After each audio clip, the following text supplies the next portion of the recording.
Здравейте хора! Тъй като не съм качвала доста отдавна клипче, затова днес качих 2. Надявам се това да не е проблем, но се опитвам да наваксам.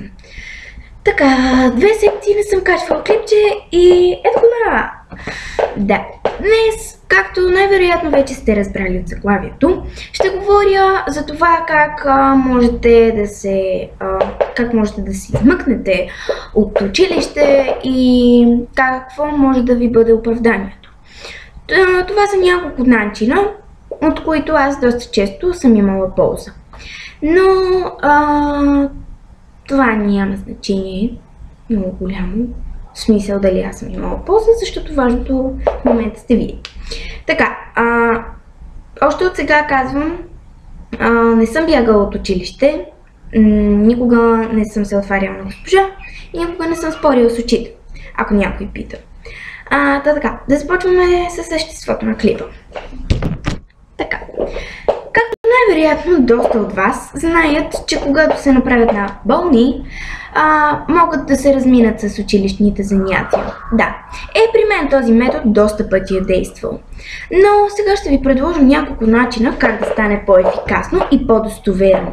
Така, първо, можете, ако ви сложат термометър и излязат от стаята, както аз направих, ако е зима, можете да вземете термометъра и да го доближите до тръбите, които са точно до леглото ми, ако не ги виждате. Ето ги.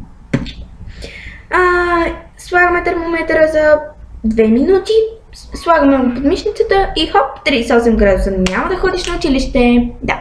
Следващият начин също може да подейства и в чая или кафето, после облизвате и слагате. Да. Нищо трудно, нищо сложно и така. Вторият начин да се измъкнете от училище е тайно да се обадите на госпожата и да й кажете с престорен глас или да помолите някой БФФ да ви помогне с тази дейност. Можете да кажете от името на родител или пък кака, да кажете, че просто сте доста зле и не можете да отидете, или пък че сте си счупили нещо, или пък навехнали нещо и ще ви заведат на лекар. Но разбира се, когато ви питат кой се обажда, не казвайте баща ми или майка ми. Да си нямаме такива. Третият начин за измъкване е просто да отидете до училището и да кажете, че сте в много труден период и няма да можете да се движите по физическо. Разбира се, така рискувате да ви пуснат само от физическо, но пак става, нали? Така, третият съвет по-скоро се отнася за момичетата и се надявам да разбрахте какво имам предвид. Четвъртият и най-вероятно последен съвет е просто да кажете на госпожата си от предварителният ден, да кажете, че няма да можете да отидете на училище, защото трябва да посетите някое място или защото трябва да направите нещо. Разбира се, лъжата ще е лице в лице и много по-трудно, поне за мен, но ако сте изкусни лъжци, няма да ви е много трудно. Да.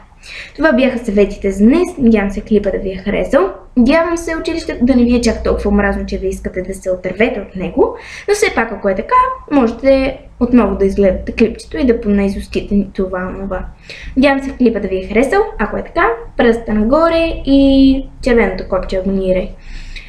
Кажете ми в коментарите каква е вашата любима тема и за какво вие бихте искали да говорим. Това е. Довиждане и до